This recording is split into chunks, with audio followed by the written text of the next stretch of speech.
주님의 사랑 안에서 우리 중앙교회 교우들을 뵙습니다. 오늘도 고난주간 네 번째 날 세종 목요일이라고 부르는 귀한 날입니다. 오늘 이 말씀 속에 하나님의 은혜 경험하고 또 말씀에 담긴 지혜로 우리의 삶을 복되게 살아갈 수 있기를 소망합니다. 7인 7색 7명의 목사가 교회 교우들과 함께 각자 다양하게 만나면서 고난주간 주님의 말씀을 같이 나눕니다. 저는 이건 저만의 생각인지 모르는데 제가 나눌 성경 본문이 7개 중에 제일 좋은 것 같아요. 이재M 목사님께 이르지 마세요. 근데 정말 읽을수록 너무너무 좋아요. 너희 안에 이 마음을 품으라 그리스도 예수의 마음이니. 얼마나 좋습니까? 앞뒤로 있는 말씀도 있지만 이 말씀 한 구절만으로도 이 고난중 안에 우리들의 마음과 그 자세를 소중하게 해주시는 것 같아요. 너희 안에 이 마음을 품으라 곧 그리스도 예수의 마음이니. 저는 이 말씀을 여러 번 묵상을 했어요. 저에게 주어진 본문을 가지고 이 말씀이 어떤 의미일까? 이 고난 주간에 우리에게 주시는 어떤 하나님의 메시지가 이 말씀 속에 담겨져 있을까 생각하면서 제 마음에 와 닿은 구절이 바로 이 마음이었어요. 예수 그리스도의 마음. 우리 안에 예수 그리스도의 마음을 닮으려면은, 본받으려면은, 품으려면은 예수님의 마음이 어떠셨는지를 먼저 알아야 될 텐데, 그래서 예수님의 마음이 어떤 마음이셨을까 하는 것들을 생각해 본 거예요. 그리고 이 지상에 오셔서 오래 사시지도 않으셨죠. 30여 년 사신 그 삶 중에 우리가 말씀을 통해서 알 수 있는 것은 고작 한 3년밖에 되지 않는데 3년 동안 예수님께서 우리들에게 보여주셨던 그 마음은 어떤 마음이셨을까 깊게 묵상해 본 거예요. 그리고 예수님의 이 땅에서의 삶의 여정과 그 흔적들, 사건들을 그냥 마음으로 이렇게 생각해 본 거죠. 그것을 되새기면 예수님께서 보여주셨던 그 마음 조금이라도 우리들이 느낄 수 있을 것 같아서요. 그러면서 처음 사역부터 생각해 봤어요.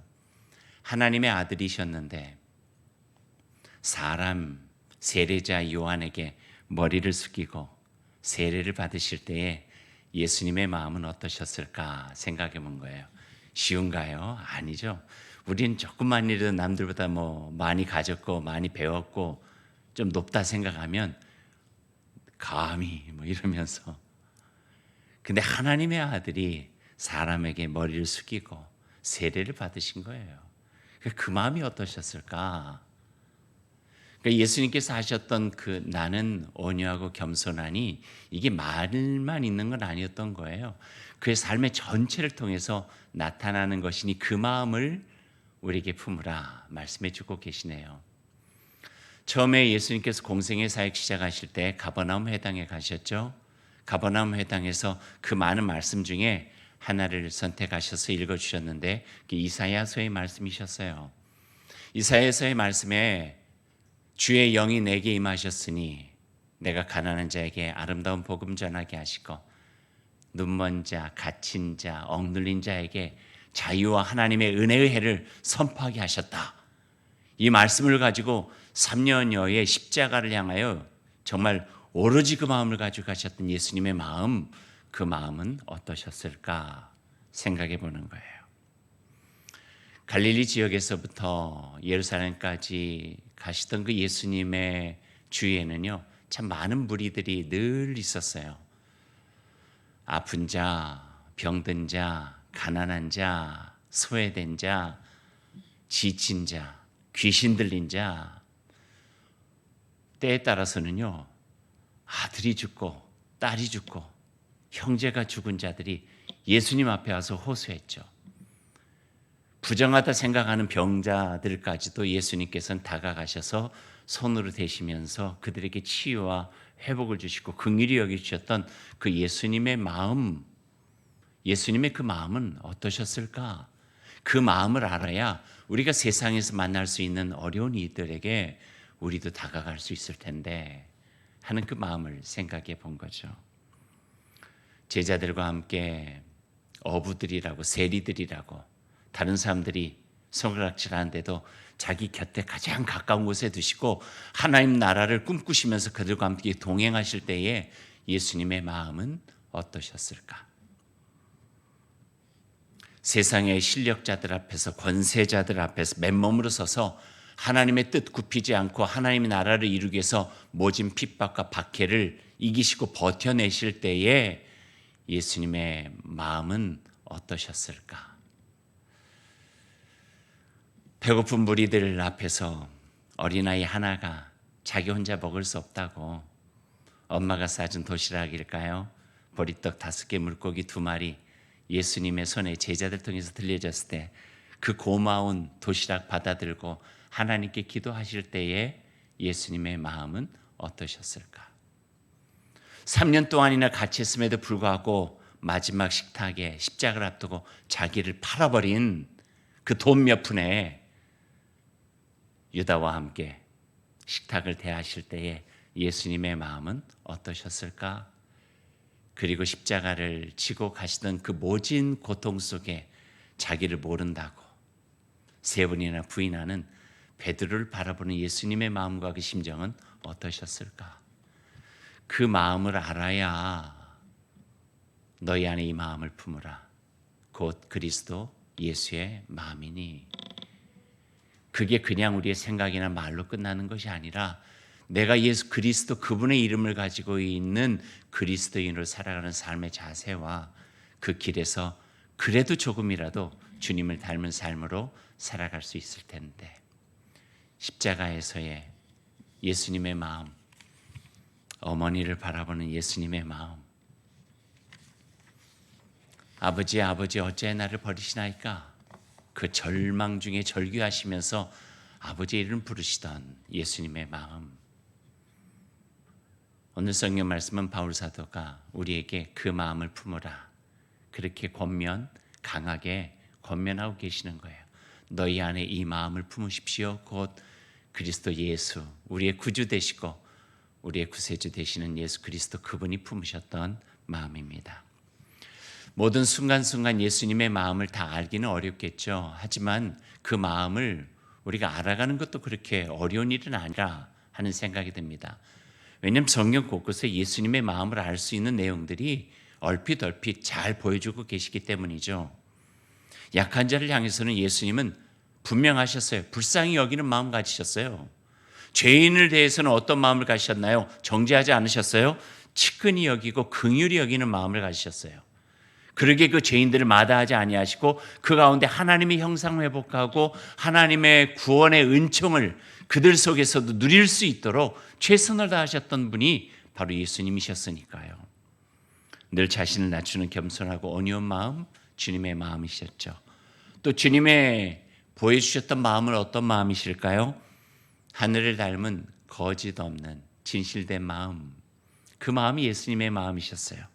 거친 이도 감싸고 불같은 상황인데 그것을 누그러뜨릴 수 있는 너그럽고 넉넉한 어진 마음이 예수님의 마음이에요. 우리가 알잖아요. 가늠하다가 현장에서 붙잡혀온 여인의 이야기를요. 많은 사람들이 손에 돌을 들고 서 있어요. 죽이려고. 그 살기 등등한 상황을 예수님께서는 바닥에 글을 쓰시고 말씀 한마디 하셨죠. 근데 그 말씀 한마디에 거기에 있던 살기 등등했던 사람들이 양심에 찔려 돌을 놓고 각자 자기 집으로 돌아가더라. 그리고 그 여인을 품어주셨어요. 죄를 몰라서 품어주셨나요? 어떤 일을 한지 몰라서 품어주셔요? 아니에요. 그도 하나님의 소중한 딸이에요. 하늘 행복 누리면서 이 땅에서 정말 아름답게 살아가야 돼. 하나님의 딸인데 왜 이 지경이 되었을까라고 하는 측은히 여기고 긍휼히 여기고 안타깝게 여기는 그 마음이 주변을 바라보라. 누가 있느냐? 이제 너는 다시는 죄를 짓지 마라. 하나님의 따님으로 살아가라고 하는 존중과 사랑이 그 속에 있었던 거죠. 그게 예수님의 마음이래요. 너희 안에 이 마음을 품으라. 곧 그리스도 예수의 마음이니. 낮은 자, 병든 자, 가난한 자, 나진을 빼버리고 병든을 빼버리고 가난한을 빼버렸어요. 지금 삶의 형편과 상황과 처지는 가난하고 육신적으로 질병 속에 고통당하는 병들었고 낮아 소외되고 삶이 초라해지고 위축되어졌지만 하나님의 자녀라는 거예요. 그러니 차별 없이 공평하게 대하는 예수님의 마음이 우리가 닮아야 될 소중한 마음이죠. 그런데 우리는 때로는 그 사람의 외모 먼저 보고 어떤가 삶의 상황과 형편 살피고 그거 가지고 세상이 가지고 있는 눈길로 이렇게 저렇게 재단하고 있다면 그 마음은 예수님의 마음도 아니고 그런 마음이 있는 우리가 예수님의 마음을 품어야 된다. 이 고난주간에 우리에게 들려주시는 주님의 말씀입니다. 불의한 힘에 굴복하지 않고 맞서 이겨내셨던 굳센 믿음의 강인한 마음, 그리고 죽음의 순간까지도 하나님 앞에서 신실하게 그 마음을 지켜내셨던 진리의 마음, 이 마음을 너희 안에 품으라고 오늘 우리들에게 권하고 계십니다. 그렇게 생각하다 보니까 예수님의 마음을 이제 조금 알 것 같고 그 마음을 가지고 품어야 될 제 마음을 이렇게 들여다보게 되네요. 그게 신앙이잖아요. 신앙은 성찰이잖아요. 예수 그리스도를 닮아가려고 하는 성찰. 그리고 제 마음을 이렇게 들여다봤더니 깜짝 놀랄 수밖에 없는 마음들이 제 안에 있는 거예요. 조금도 참지 못하는 조급한 마음부터 시작해서 갖고 싶은 마음, 욕망, 누리고 싶은 마음,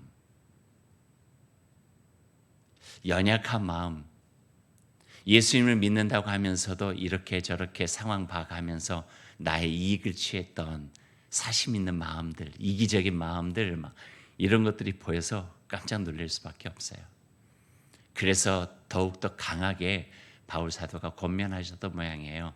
너희 안에 이 마음을 품어야 이 세상에서 하나님의 자녀여 그리스도인으로 살아갈 수 있습니다. 이 마음 없이 어떻게 하나님의 나라를 이루고, 이 마음 없이 어떻게 하나님의 구원을 이루고, 이 마음 없이 어떻게 은혜를 누리며 이 땅에서 주님 예수 그리스도의 사람으로 살아갈 수 있습니까? 그러니 너희 안에 이 마음을 품으십시오. 곧 그리스도 예수의 마음입니다.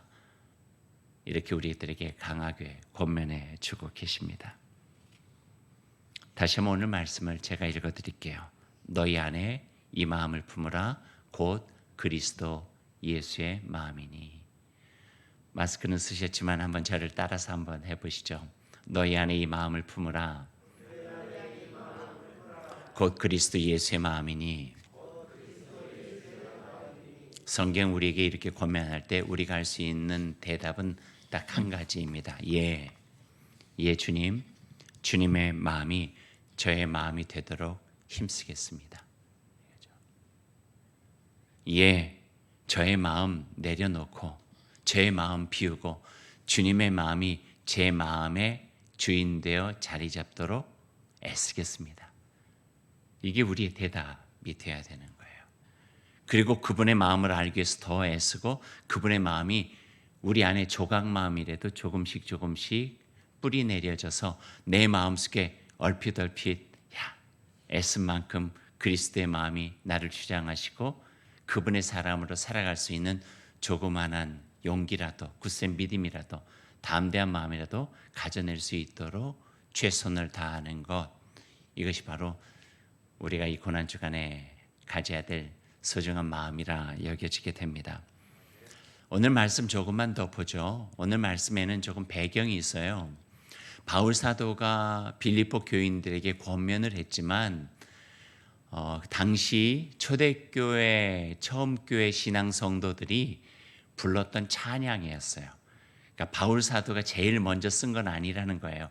그 당시에 있었던 찬양을 인용해서 빌립보 교우들에게 이 말씀을 전해준 거예요. 이 찬양의 제목은요, 그리스도의 창가였어요. 초대교회 교회 공동체 신앙의 성도들이 많이 불려졌던 이유가 있어요. 그것은 그들의 신앙의 삶 또한 쉽지 않았거든요. 여러분 알고 계시잖아요. 얼마나 초대교회 교우들이 힘들었는지. 지하 카타콤의 시절들이었잖아요. 예수 그리스도를 믿는다 하는 것만으로 가정에서 배제됐어요. 그리고 유대인 공동체에서 버림받았어요. 이단아라고, 이방인이라고. 모진 핍박당했어요. 로마에게는요, 권력에 대항하는 사람이라고 해서 십자가에 달려 죽기까지 했어요. 자신들이 믿고 있는 예수님처럼. 그 모진 고난과 핍박과 박해와 어려움, 그 상황 속에서 그들이 힘을 얻을 수 있는 것은 예수님 생각, 하나님의 은총에 대한 그 마음의 기대감밖에 없었던 거예요. 그래서 노래를 불러요. 우리 예수님, 우리의 주님 십자가에 달려 돌아가셨지만 하나님께서 그 이름을 저 영광 중에 높이셔서 하늘에 있는 이름, 땅에 있는 이름, 땅 아래에 있는 이름, 모든 이름들이 예수 그리스도의 이름 앞에 무릎 꿇게 하시고 예수 그리스도의 그 놀라우신 영광을 드러낼 수 있도록 해주셨습니다. 그러면서 어떤 마음일까요? 하나님, 우리도 힘듭니다. 어렵습니다. 핍박도 받고 같이 신앙생활하는 동료들 감옥에 갇히고 죽어가기도 합니다. 하지만 예수 그리스도께서 그러셨던 것처럼 우리의 이름도 하늘 보좌에 쓰여지게 해주시고 하늘에 있는 이름, 땅에 있는 이름, 땅 아래에 있는 이름이 우리 그리스도의 이름으로 우리를 존경할 수 있고 존귀하게 여길 수 있도록 하나님 우리에게 그런 은혜를 허락해 주옵소서. 그 마음을 가지고 권면하는 거예요. 예수 그리스도의 마음이 아니면은 이 어려운 상황을 이겨낼 수 없으니까.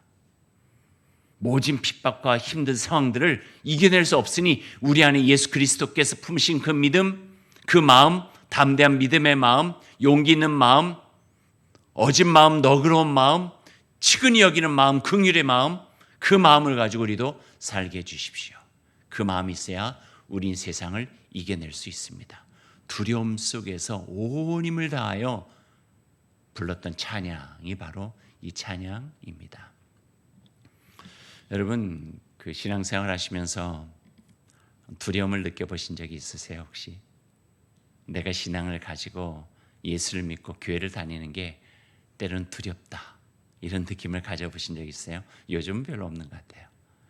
제가 그 목회를 꽤 오래 했어요. 30여 년 됐는데 30여 년 중에 부목사 할 때 오늘 이 말씀을 준비하면서 떠오른 한 집사님이 계세요. 그 당시에는 그랬어요. 요즘은 조금 드문드문한데요. 예전에는 홀로 요즘 처녀 때부터 신앙생활 하다가 시집을 갔어요. 결혼했는데 시댁이 하나도 안 믿어요. 그러니 예수 믿기가 그렇게 쉽지 않은 거예요. 그 당시에 그 핍박과 고난 속에서 예수 그리스도의 사람을 자기를 이렇게 지켜내야 되는 어려움들이 있는 거예요. 이보땡 목사, 저기 집사님이라고 하는 여자분이 계셨어요. 그 이 집사님이 그런 어려움 속에 두려움 속에 신앙생활을 하셨어요. 교회 나오는 것도 얼마나 눈치를 많이 봐야 되는지 몰라요.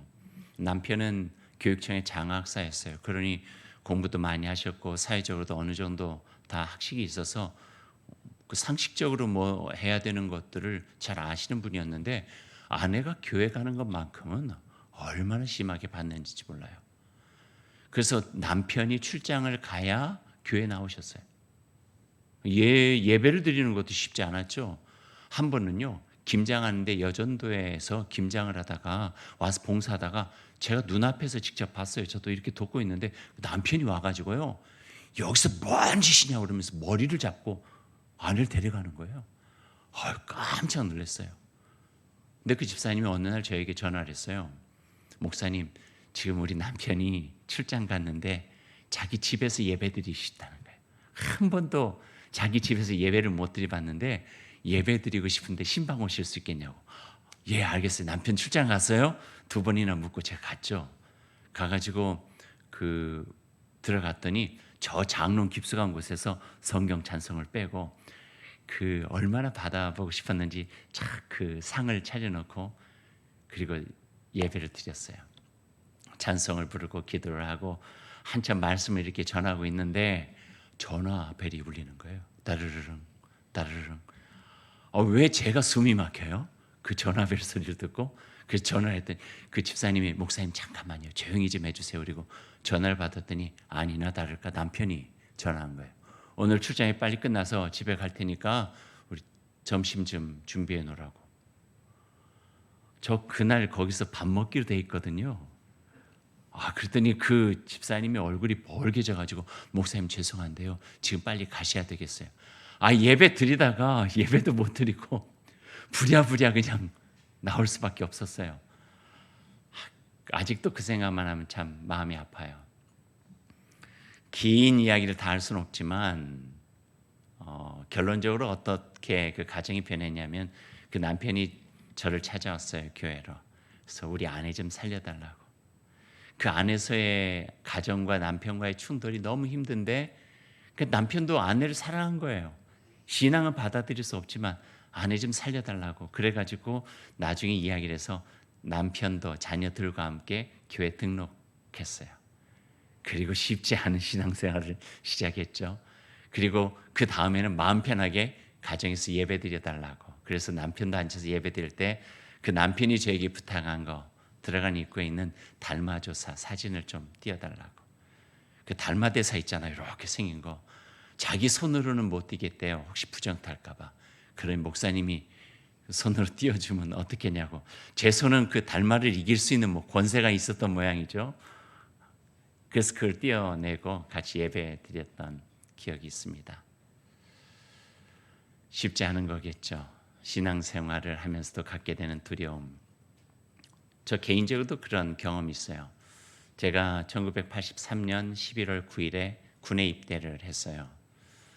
군에 입대를 해서 6주 동안 훈련소에서 훈련을 받은 다음에 자대 배치를 했는데, 자대 배치 받은 데가 제 키도 크잖아요. 우리 이 목사님처럼 체격도 좋고 특수부대로 들어갔어요. 근데 들어가게 자대 배치된 날이 12월 24일. 예수님 태어나시기 전날 크리스마스 이브에 제가 자대 배치를 받은 거예요. 그리고 그 다음 날이 성탄절이죠. 자대 배치 받은 날 저녁에 이제 가게 됐는데, 부대 도착하게 됐는데, 그 중고참 정도 되어지는 와서 저에게 내일 고참들한테 신고식을 해야 된대요. 그러니까 저는 쫄병이니까 계급이 높은 고참한테 신고를 해야 된, 신고합니다 이러면서. 근데 신고할 때 꼭 외워야 되는 수칙이 있대요. 그 수칙이 고참 수칙이라는 게 있었어요. 요즘엔 없겠죠. 옛날에는 왕왕 그런 일이 있었거든요. 고참 수칙이 있는데 제가 도저히 그걸 고참 앞에서 할 수 있는 내용이 아닌 거예요. 고참 수칙이 어떻게 되냐면요. 고참은 해놓고 하나님과 동기동창이며 이렇게 시작해요. 예수 그리스도와 맞담배를 피우셨고 이렇게. 이걸 어떻게 해요? 제가 속에 출중한 믿음 없고 얄팍한 믿음이 있다 할지라도 예수님 태어나시기 전날, 그리고 예수님 태어나신 성탄절에 고참 앞에서 그거를 하는 것은 아무리 작은 믿음이어도 제가 용납이 안 되는 거예요. 그래서 입을 딱 다물었어요. 못하겠다고. 그 다음에 어떤 일이 벌어졌을까요? 모진 고난과 핍박과 구타와 이것도 못해? 너 군생활하기 힘들겠다 말해서 퍽. 초대교회 교인들하고 비교하면은 형편없고 아무것도 아니겠죠. 하지만 그땐 제 안에 이겨내야 된다 그런 마음 하나 있었어요. 그리고 이겨냈어요. 많이 맞았지만 그래, 넌 예외다. 고참 숙식 마지막까지 안 했어요. 그리고 얻어낸 거는 꼴통.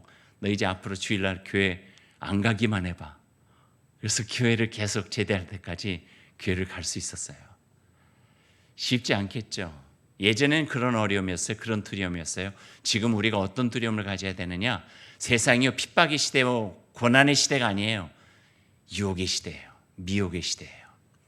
우리의 마음을 꼬드겨 가지고요, 세상적으로 빠지게 하기 얼마나 쉬운 시대인지 몰라요.